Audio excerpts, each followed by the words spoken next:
দাম্পত্য জীবন এমন একটা জায়গা, আমি প্রায় সময় বলি, দাম্পত্য জীবনের শুরুটা হলো, উর্দুতে একটা কবিতা আছে, ইবতেদায়ে ইশক আর ইন্তেহায়ে ইশক বরাবর নিহি হোতা হ্যায়।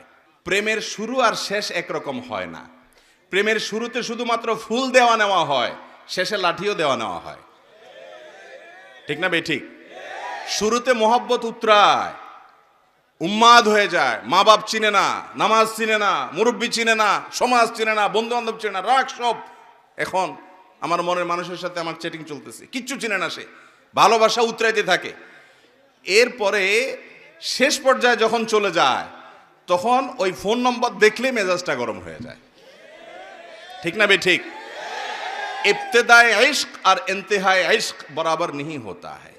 এটা বাস্তবতা যে প্রেমের শুরু আর শেষ একরকম থাকে। যারা বিচক্ষণ তারা একটু হিসেব করে পা বাড়ায়। ঠিক একইভাবে বৈবাহিক জীবনে তিনটা ধাপ আছে। কয়টা ধাপ আসে? তিনটা ধাপ আসে।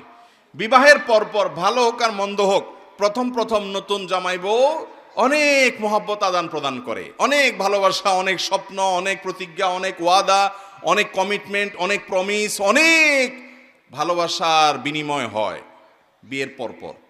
এরপর যখন 1-2 বছর চলে যায়, আল্লাহ তাআলা একটা বাচ্চা দেন। ওই বাচ্চা রাত্রে ডিস্টার্ব করে, মা উঠতে দেরি হয়েছে, বাপে ধমক দেয়। এরপরে আস্তে আস্তে দূরত্ব তৈরি হয়, ওই বাচ্চা আরেকটা বড় হয়, আরেকটু বড় হয়, আরেকটা হয়। এরপরে নানা রকম ঈশনীয় মনোমালিন্য হয়। মায়ের কথা শুনে ছেলে খেপে, অথবা বউ তার শাশুড়ির কথা শুনে খেপে।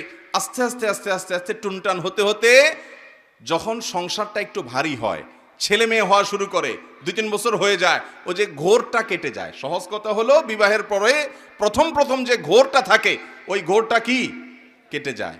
অনেকটা ইয়ের মতো, সফট ড্রিঙ্কসের মতো।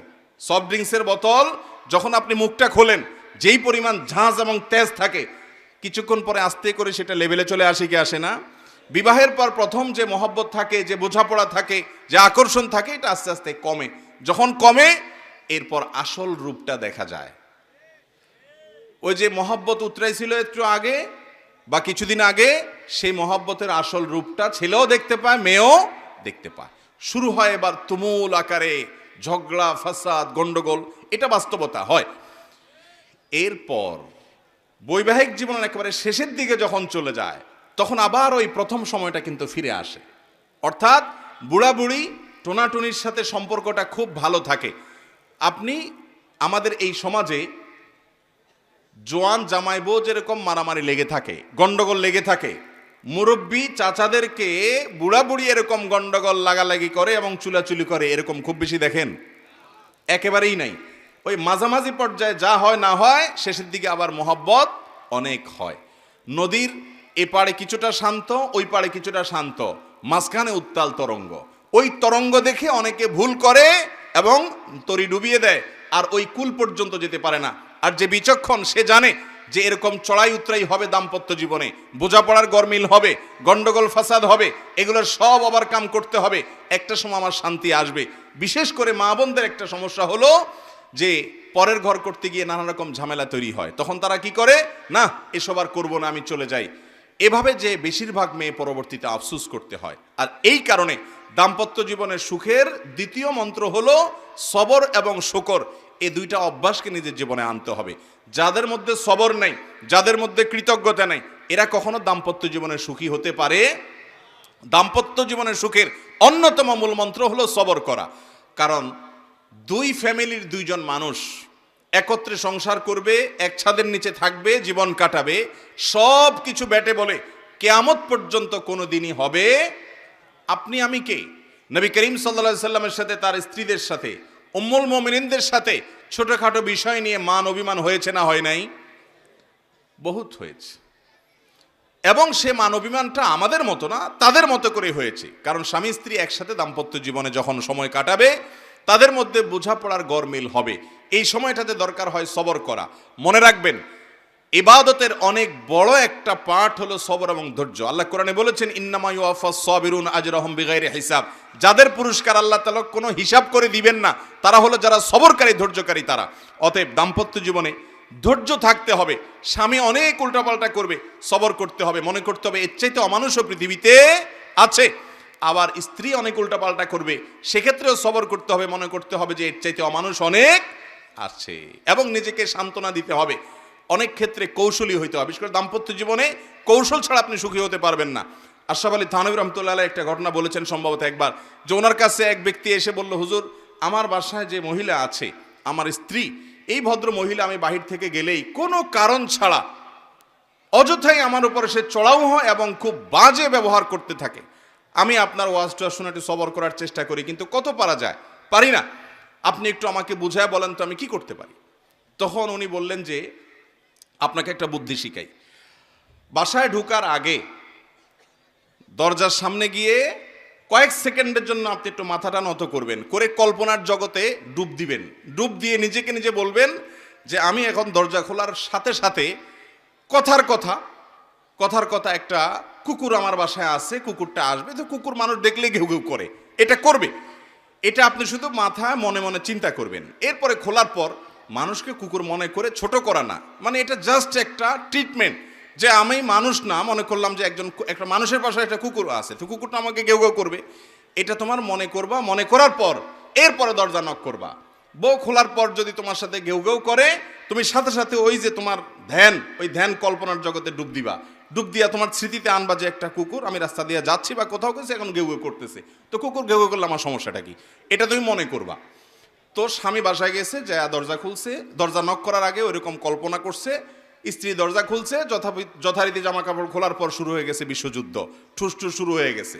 যখন এগুলো শুরু হয়ে গেছে, ভদ্রলোক সাথে সাথে চোখ বন্ধ করে ওই ধ্যান করা শুরু করে দিছে, যে হুজুর বলে দিছে যে আমার তো এরকম একটা পরিস্থিতি আমি কল্পনা করতে হবে। করলো, তো করার পরে লোকটা হেসে দিচ্ছে। বউ চিন্তা করলে ব্যাপার কি, প্রতিদিন হামলা পাল্টা হামলা হয়, গোলা বারুদ এখান থেকে গেলে ওখান থেকেও কিছু আসে, আজকে দেখি এটা মিটমিট করে হাসে, কাহিনী কি? স্ত্রীর তো মেজাজ আরো গরম হয়ে গেছে, সে যত গরম হয় এ দেখে আরো বেশি হাসে। তখন বলল, ধরছে একটু ঠান্ডা হয়ে, স্ত্রী দেখছে না রাগারাগি করতে হচ্ছে না, বলো কাহিনী কি বলো। স্বামী তো বলে না, একটা পর্যায়ে বলে দিছে যে আসলে হুজুর আমাকে এটা শিখাই দিছে, এরপর থেকে আমার কাছে তোমার সব রাগ ঝাগ বকা ঝকা এগুলো সব আমার কাছে একেবারে পান্তাবাদের পানি মনে হয়, আমার বরং আরো হাসি আসে।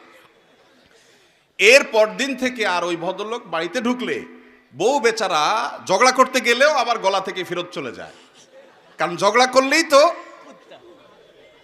কল্পনায় সে অন্য কিছু হবে। এ কথা শুধু মহিলাদের জন্য বলছি, মা বোনদের রাগ করার কোনো কারণ নাই। একই কথা পুরুষদের বেলায়ও হতে পারে, অনেক পুরুষ আছে এরকম ছেঁচড়ার মতো গেউ গেউ করে কি করে না, তো তাদের বেলায় যদি মহিলারা এই একই পদ্ধতি অ্যাপ্লাই করেন, ইনশাআল্লাহ অন্তত ওই গেউটা থামানোর জন্য ওষুধের কাজ দিবে। তো খোলাসা কথা হলো, সবর থাকতে হবে। রাগ হলে পাল্টা রাগ দাম্পত্য জীবনে কখনো সুখ আসার কারণ হয় না।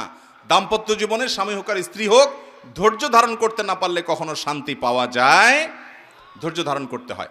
নবী করিম সাল্লাল্লাহু আলাইহি ওয়াসাল্লাম জীবনে অনেক ঘটনা ঘটেছে, এর আগে আমি একাধিকবার বিভিন্ন জায়গায় বলেছি। আয়েশা রাদিয়াল্লাহু তাআলা আনহা ঘরে ছিলেন, তিনি, তার নিয়ম ছিল যে স্ত্রীর ঘরে থাকতেন, রান্নাবাড়া তিনি করতেন। অন্য স্ত্রী এক বাটি খাবার দিয়ে একটা কাজের মেয়েকে পাঠাইছেন, খাদ্দামাকে কৃতদাসীকে পাঠিয়েছেন এক বাটি খাবার দিয়ে, তরকারি দিয়ে ধরেন। তো ভালো বুড়া রান্না করেছেন, রসুলের জন্য পাঠাইছেন। আয়েশা রাদিয়াল্লাহু তাআলা আনহা দরজা খুলে দেখলেন যে কাজের মেয়ে তরকারি নিয়ে আসছে আরেক স্ত্রীর ঘর থেকে। তো এই টাইমে যে কোনো মানুষই, যে কোনো মহিলারই মাথা গরম হওয়ার কথা, আমার বাসায় আজকে উনি থাকবে, আমি যা খাওয়াবো, তুমি আবার ওখান থেকে এক বাটি দিয়ে ভালো হওয়ার চেষ্টা করতেছো। উনি বাটিটা ধরে ছুঁড়ে ফেলে দিলেন, বাটির সব তরকারি তো গেছে, বাটিও দুই টুকরা হয়ে গেছে। এই দৃশ্য নবী করিম সাল্লাল্লাহু আলাইহি ওয়াসাল্লাম দেখার পর উনি বাইরে হয়ে আসলেন, যা উঠান থেকে নিজের হাতে সে ভাঙা বাটিটা নিয়ে আসলেন। আনার পর একই শেপের একই ধরনের আরেকটা বাটি এই ঘরেও ছিল, আসলে তার ঘরে, ওই খালি বাটিটা নিয়ে কাজের মেয়ের হাতে দিয়ে বললেন, এটা নিয়ে ওই বাসায় চলে যাও এবং খবরদার মুখে তালা, এখানে কি ঘটেছে এর কোনো কথা বলা যাবে না, শুধু বাটিটা সেখানে ফেরত দিবা। ওখানে বাটিটা ফেরত দিছে, যিনি পাঠিয়েছেন তিনি মনে করেছেন যে কি, যে তরকারি রেখে কত সুন্দর করে ধুয়ে সাফ করে আবার বাটিটি দিয়েছে, তিনি অনেক খুশি। এই হাদিস বর্ণনা করার পর কোন মুহাদ্দিস, কোন হাদিস বিশারদ, কোন হাদিসের শেষে এটুকু অতিরিক্ত বর্ণনা করতে পারেন নাই যে নবী করিম সাল্লাল্লাহু আলাইহি ওয়াসাল্লাম আয়েশা রাদিয়াল্লাহু আনহাকে ডেকে দুই চারটা ধমক দিয়েছেন। আপনি আমি যদি হইতাম এই জায়গায়, আর কিছু না হোক বোর্ড দিকে তাকায়া অন্তত বিরক্তির সুরে এটুকু তো বলতাম যে এটা কাজ করলা, তুমি বাটিটা ভেঙে ফেললা, তুমি তরকারি না নিতে বাটিটা ভেঙে ফেললা। নবী করিম সাল্লাল্লাহু আলাইহি ওয়াসাল্লাম একটি কথাও বলেছেন বলে কোনো বর্ণনায় পাওয়া যায় না। দাম্পত্য জীবনে শান্তি আসার জন্য স্ত্রীর অনেক কিছুকে হজম করা শিখতে হয় স্বামীর, আবার একইভাবে স্বামীর অনেক কিছুকে হজম করা শিখতে হয় কার? স্ত্রীর। আজ আমাদের সমাজ ব্যবস্থায় ভোগ ভোগ ভোগ, ত্যাগের কোনো নাম নিশানা নেই, যার কারণে সবর কেউ কাউকে প্রতি করতে রাজি না। দাম্পত্য জীবনের শান্তির জন্য এই সবর এবং শুকর যা আল্লাহ তাআলা দিয়েছেন সেটার উপরে শুকরিয়া আদায় করার মানসিকতা থাকতে হবে, না হলে কোনোদিনই আপনি শান্তি পাবেন না।